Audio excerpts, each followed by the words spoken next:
So, ang problem natin is ito, daily step tracker, array base. So, weekly step tracker siya. Meron siyang day, meron siyang steps. I-display natin itong mga to.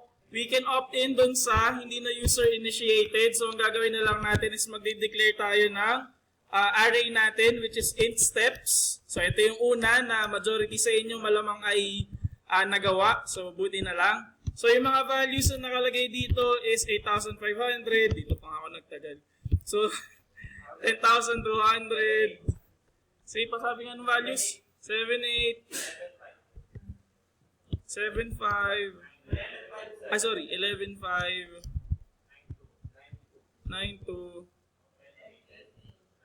10,800. Ay, shoot, sorry. 10,800 tapos 9,500. Okay na to? Okay, so sabi ko nga, pwede nyo gamitin yung mga existing natin dito. Kung mag-for each kayo, pwede to na mag-steps tayo dito.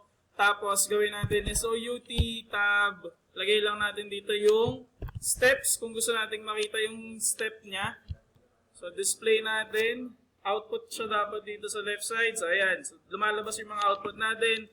Another good thing na nakita ko sa mga nagsasagot kanina is meron ako nakita na nag-initialize ng string days. Okay yun, kasi ibig sabihin, naisip nila na, okay, may mga araw na dapat i-initialize.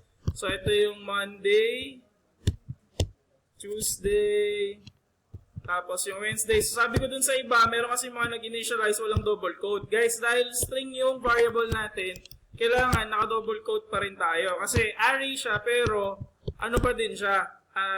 String pa din siya. So Monday, Tuesday, Friday, and then yung Saturday, last but not the least, is yung Sunday. So itong initial talaga yung medyo matagal, ito yung medyo madugo. Kasi nandun yung initial values natin. So alam na natin na gumagana yung array natin. So pwede tayong gumamit naman ng for I. So ito ay days ang gagamitin natin. So ang i-display natin dito is kung ano yung day na gagamitin natin.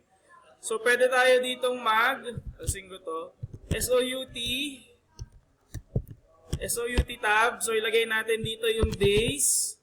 Tapos \t yung steps. So ilagay ko to sa labas. So isa sa mga nakalimutan na yata natin dahil nagbakasyon tayo, nakalimutan natin na may mga nilalagay tayo para dun sa loob ng loop tsaka sa labas ng loop. So day sub I ang ilalagay natin dito. I-concatenate natin tong tab. Tapos concatenate din natin yung steps sub I. So if you're wondering bakit ganito yung ginawa kong approach, guys, makikita natin kaya ko siya nilagyan ng ganito para magiging output niya supposedly is yung araw tsaka yung steps.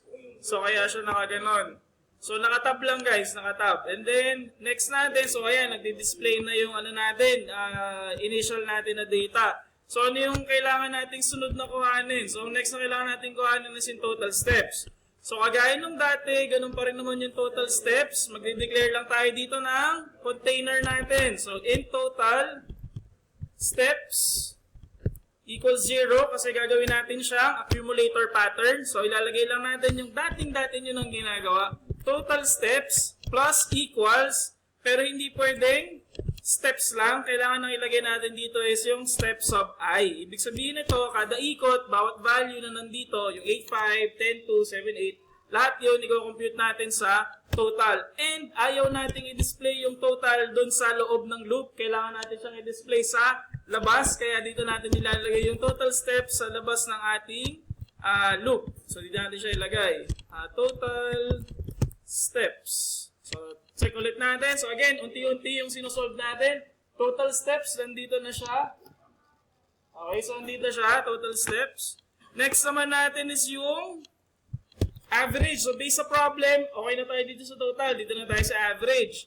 So, kuhanin lang natin tong average. Gawin natin siyang average. So, paano kukuhanin yung average? Total steps divided by total steps dot length. Kasi alam naman na natin, para kung ilan man yung maging length niya, automatic pwede siyang mag-change doon.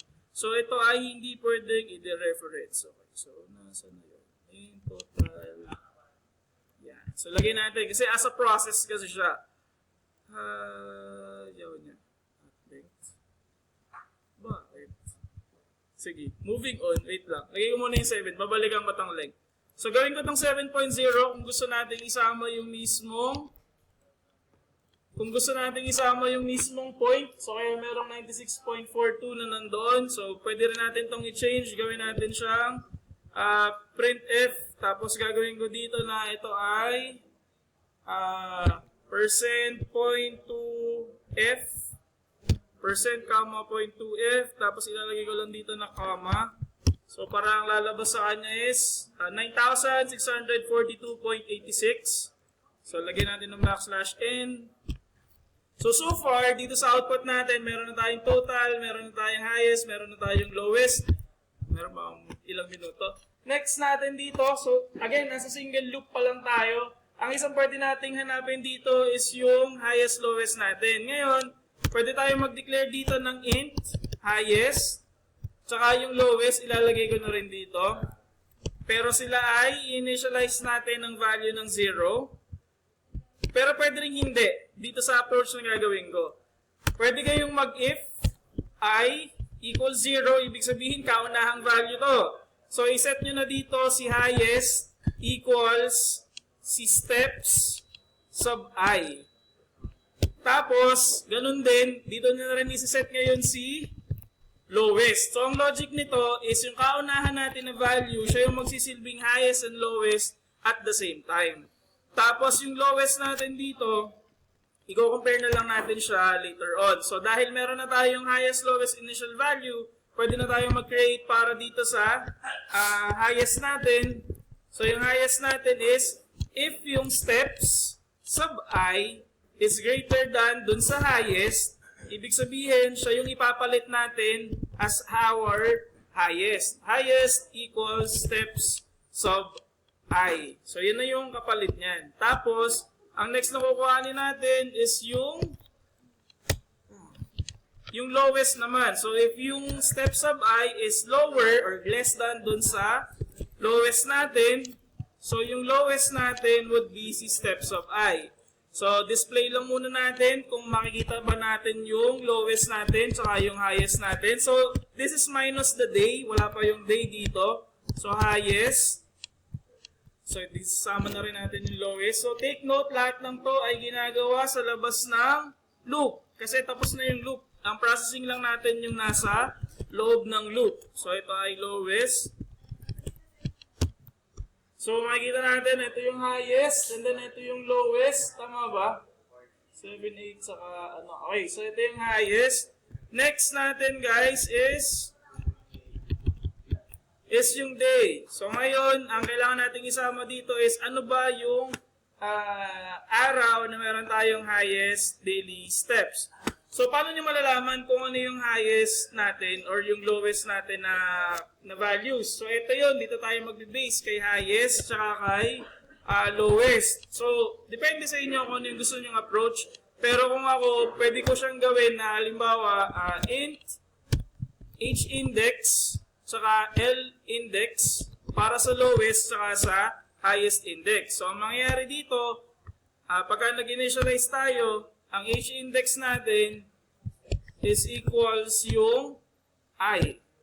Ganon din, yung L-index natin is yung I. Meaning, kung ano yung kaunahang araw, again, yun yung magiging natin, index natin sa highest saka sa lowest. Pero pag nakakita ng lower, edi yun yung magiging lower index. Pag nakakita tayo ng higher index, yun yung magiging highest index naman yan.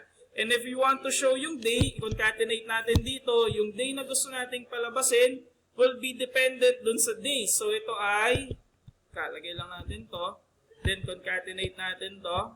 Ito yung medyo crucial na part para lumabas yung illusion na meron siyang parentheses. So dito natin nilalagay si days sub H index. Tapos, tingnan natin kung bakit mali yung pinaglalagay. Ay, lumabis. Okay. So, ito yung H-index. Hindi daw na-initialize. Kasi nga, ginamit ko lang siya dito na walang value. So, dito natin lagyan. I-zero natin siya. And i-zero natin. Actually, hindi. Dahil array to, pwede kayong mag-negative 1 para safe. So, equals negative 1 para talagang wala pa siyang initial value. And then, ganun din dito sa kabilang side na to. Pag sasabayin ko na yung highest at yung lowest, para pagka nagkamali, sabay na din.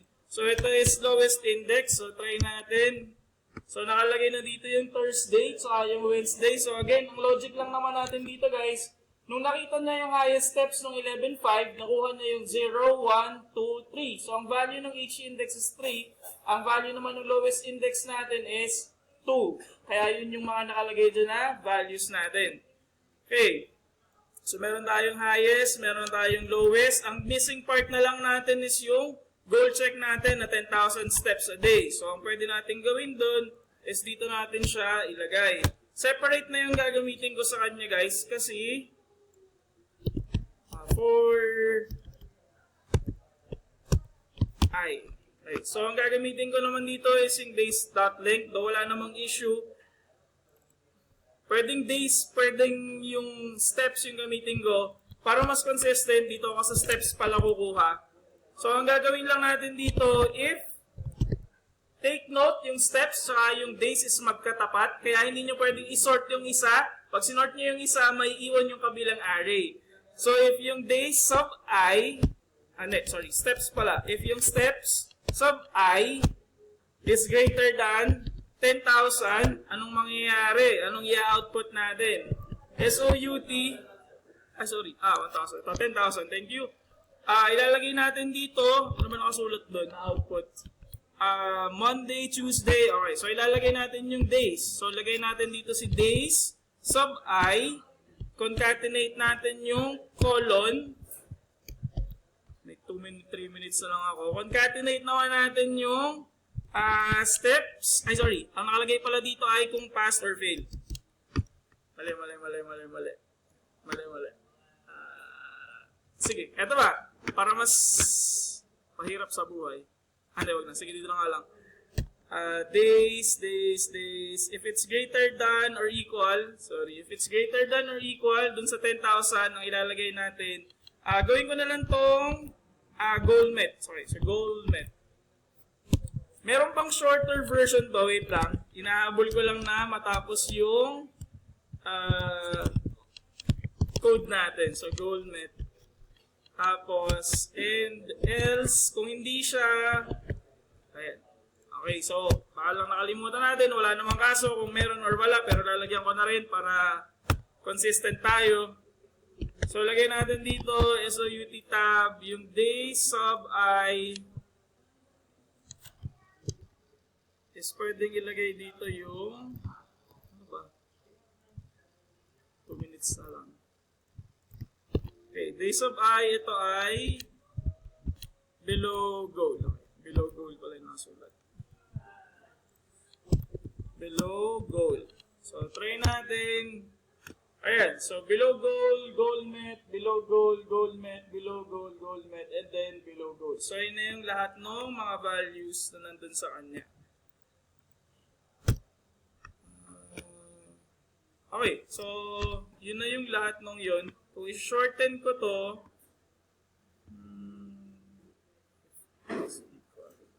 okay.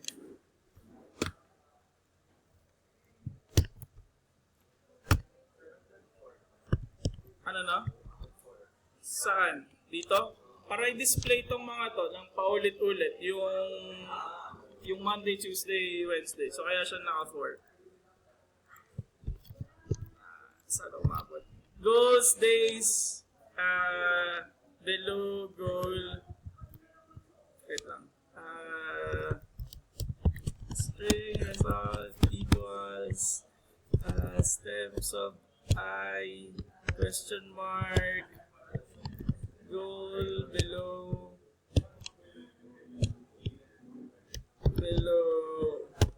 okay, tapos diba?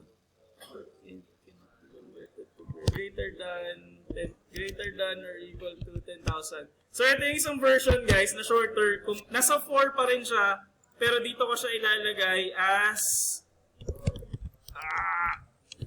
result. Ayan natin. Ayun. So, lumabas pa rin siya. Okay. Yan, end ko lang